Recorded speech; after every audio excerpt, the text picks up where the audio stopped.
এটা তো বুনিয়া সোহেল এবং টুনটুন কালামের গলি, তাদের আখড়া।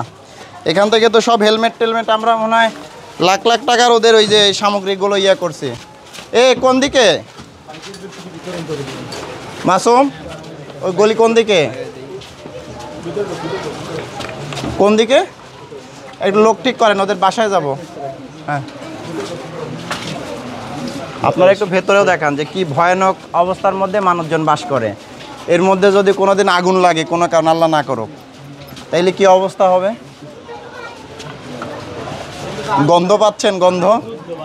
হ্যাঁ, এর আগে ঢুকছেন কখনো এরকম? দাঁড়ান, আপনার এখানে মানুষের জীবনযাত্রার কোনো মান আছে? এর যেখানে খায় সেখানে পায়খানা করে, সেখানে প্রস্রাব করে, পয় নিষ্কাশনের ব্যবস্থা নাই, পানি নাই, বিদ্যুৎ নাই। দেখেন আপনি 10 মিনিট হাঁটছেন, সবাই ঘেমে গেছেন। দেখেন একজন আরেকজনকে দেখেন না। আরেকটা বিষয় দেখলাম ভাই, এখানকার যে গলিগুলো এত সরু, একজন প্রবেশ করলে আরেকজনের পাশে হেঁটে যাওয়ার কোন? আচ্ছা, এটা তো ক্যাম্প, জেনেভা চুক্তি অনুযায়ী ক্যাম্প হওয়ার কথা। তো এইখানে ধরেন যে বাংলাদেশের নাগরিক আছে, বাংলাদেশি আছে, যাদের এখানে থাকার সুযোগ নাই তারা আছে। ওই যে আপনাকে দেখাইলাম না একটা, যে থাকে আরেক জায়গায়, হয়তো আলিশান জায়গায় থাকে, এখানে রুম টুম নিয়ে ভাড়া দিয়ে রাখছে। আমরা এগুলো কি আমরা দেখবো? দুনিয়ার বিচিত্র মানুষ।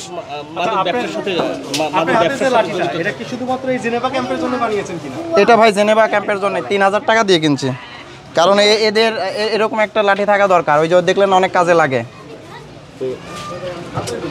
নিজের নিরাপত্তাকে। মাদক সিন্ডিকেট আছে আপনাদের তালিকায়?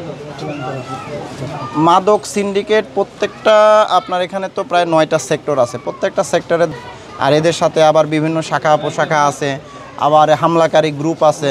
হ্যাঁ, এরপরে কিশোর গ্যাং, এই যে আমরা ঢুকলে এরা বলে দেয়, তাই না রে? হ্যাঁ,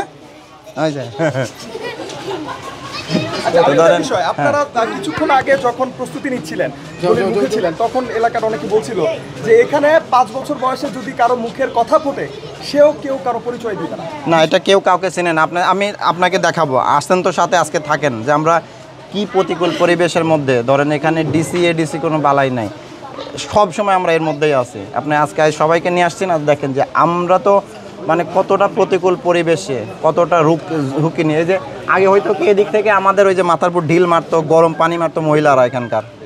এ তো মাফিয়া রানিও আছে এখানে, মারতো। ওই যে আমরা নিজেরা হেলমেট পরে আসতাম। তো আল্লাহ তাআলার প্রতি শুকরিয়া এবং আপনাদের প্রতিও শুকরিয়া জানাচ্ছি যে সবার সহযোগিতা গত 1 বছরে অক্লান্ত পরিশ্রমের পরে আমরা মোটামুটি এখন একটু ভয়হীনভাবে এখানে ঢুকতে পারি। আগে তো